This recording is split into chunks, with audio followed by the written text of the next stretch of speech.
So, I want to tell you a story. It was probably back in like 2015 or 16. I'm a half a decade in, damn near, of like, or not a half a decade, I'm 1 year in. I was about to say a half a decade in running my brand, because if you don't know, I've been running my brand for like 10 years, but it was probably year one, year two, because I started running my brand in like 2014, 2015. So it's basically like my first year and some change of like running it, right? And I'm thinking, coming into this, that the shit was just going to be sweet and it was going to be easy and I was going to be lit, and I was just going to do crazy numbers and it wasn't going to be with much effort. And that's how a lot of people think, and that's how you probably think that's even watching this video. And then I start to, slowly but surely come to realize that it's not fucking sweet and it's not easy. And it's not like what people think it is, because, when you looking at something from the outside in, it's just like playing sports, like playing basketball or playing football. When you sit looking at it from a crowd lens, it looks easier. But when you actually on the field and how technical it is on a basketball court, you like, damn, like this shit is different. You know what I mean? Like, cause you get, even me right now, like I'll be at a high school game. I would look down at like a high school game and I'll be like, bro, if I was in high school right now, I'd be dropping 40. And because it looks just so easy, right? But then once I actually get on the court and try to apply all of these applicable things that like I have skills in, it's a whole different ballgame when you actually got somebody like guarding you 94 feet and everybody in that bitch is like actually talented, even though that it looks easy from the outside. So that's kind of how it is when it comes to just like even like running your brand. Like it looks easy on the outside, but once you actually are in the fucking game, it's not easy at all. So I'm going to get right to it. I know that your time is valuable as much as mine's is. You know what I'm saying? This is a 100% raw video too. So I basically got right here written down on a fucking piece of paper the 6 things that I learned. And once I learned these things, this is what like skyrocketed my brand. So the first thing that you probably see right here is marketing. You feel me? So marketing goes into so many different mini pillars when it comes to running a brand, because you got organic, you got paid, we can leverage influencers. There's so many different ways that we can go about it, right? But the thing is, and I want you to like really just sit down and listen to what I'm about to say. This isn't, an autistic person can understand, overstand, and understand everything I'm about to say. It's either you're broke or you have money. If you're broke trying to run a brand, all you have is time. So if all you have is time, then all you have to do is make organic content. But this is the thing that hurts, right? Because people think that or making content is easy as well. Me being up right now at 8 in the morning, I think it's 9:01 exactly.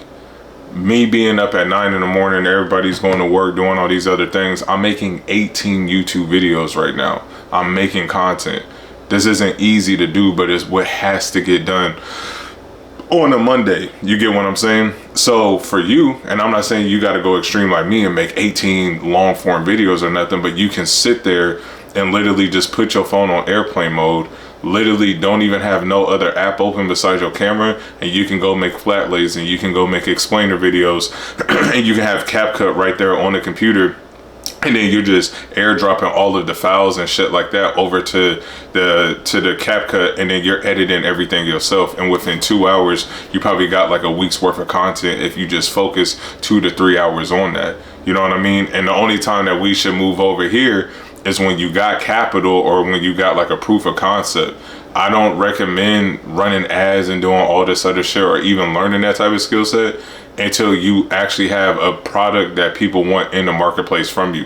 And how do we determine that? Is by if you do a drop, and let's just say you make $4,000 or $5,000 by people that do not know you like personally in the flesh, then you might have something right there. Because if you put it on the ads, and if you got a media buyer, and if you don't know what a media buyer is, that's like basically somebody running your ads for you. If they know what the fuck that they're doing, they can easily like 5x and 10x that. You know what I'm saying? Now obviously that there's back end systems and shit like that that has to be put in place, but you get where I'm coming from. It's just all like, I'm not moving over to this paid side until I have proof of concept, but I'm using my time that I do have, because majority of you that are listening to this probably don't have money, right? Or don't got the money that they want to start up a brand. So all I'm doing is getting the samples of the products that I want, and then I'm making videos of those products. Like, my life depends on it. Like, perfect example, I wish y'all saw my whiteboard right now. After I make these 18 videos, I'm literally making 10 to 20 ads a day all through March for my own brand. I literally have it written down right there. I got 3 Tupac crew neck videos that I gotta do. I gotta do 4 on this hoodie that I got that says "Everyone Dies," and I gotta do 3 more on a fitted cap that I'm about to restock. But the whole entire key of this is that value negates luck. You got to hit people with different touch points. You got to hit people with different ads. You know what I'm saying? But for me, with those 3 products, and my brand is kind of already established to where, like, I'm not really relying on organic content, is that it's nothing but a volumes game.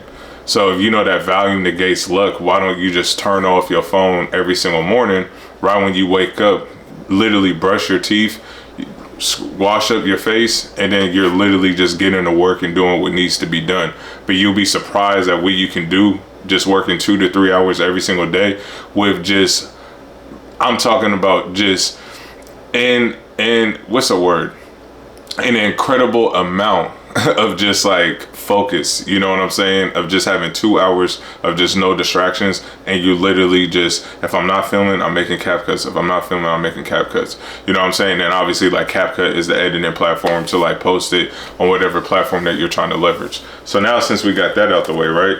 Now it goes over to the offer. You know what I'm saying? And the offer basically is the front end and as well as the back end of your brand. On the front end of running your brand, you know what I'm saying? That's the price of the commodity that you're selling, whether if it's a hat or if it's a crew neck, hoodie, etc. You know what I'm saying? But then we got upsells, we got downsells, we got cross sells, you know what I mean? And then we got the back end when it comes to like email and SMS and always communicating with our customers. So then that's how we make money in our sleep.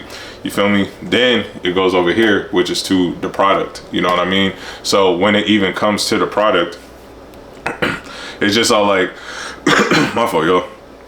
My voice is all fucked up this morning. But even when it comes down to the product, it's just all like, what are we selling? How many units? What is moving? What isn't moving? And then you need to start getting data of all of that stuff. You know what I'm saying? To really like analyze and look at what's working for your brand and what's not working for your brand, right? Then it comes down from here. When it comes down from that production, now we move down to fulfillment. You know what I mean? And then the fulfillment is obviously with the manufacturers and everything like that. And then making sure that everything gets out to the customer in the right time, which is obviously the delivery, you know what I'm saying? And how are we packaging this product? How are we communicating with the customer on customer service? What is the experience that this person is getting, regardless if it took them 4 weeks on the pre-order or if they're getting it the next day? How are we even packaging this? How are we communicating with them to ensure them that they're getting their stuff? And obviously making sure that they have a great experience of coming back to even buy with your brand. And then last but not least, and this is the most realest one, is just feedback and optimization, because this is the reality, right? That the marketplace can give 2 shits about you. You know what I'm saying? I start running my brand tomorrow, there's somebody else that all of my audience is going to go to. That's the truth. You know what I'm saying? So you getting feedback from them. What did y'all like about the drop? What didn't you like about the drop? Oh, the website is fucked up. Oh, the website is taking too slow, because they're going to tell you how they feel. You know what I mean? And it is your job and you and your team's job to just sit there and just keep iterating and iterating and iterating and optimizing and getting feedback. So this is basically all of the constraints that comes down to running a brand, literally on an autistic level. So it really starts off with a marketing issue. And then if the marketing is on lock, then it becomes an offer issue. And then if the offer is on lock, then it's probably the product. And then once the product is on lock, then it's probably a fulfillment. And then if fulfillment is on lock, then it's probably a whole entire delivery situation. And then if this is on lock, then you're not taking the feedback and you're not optimizing the right way. So my question to you is, just comment down below, which one of these are you in?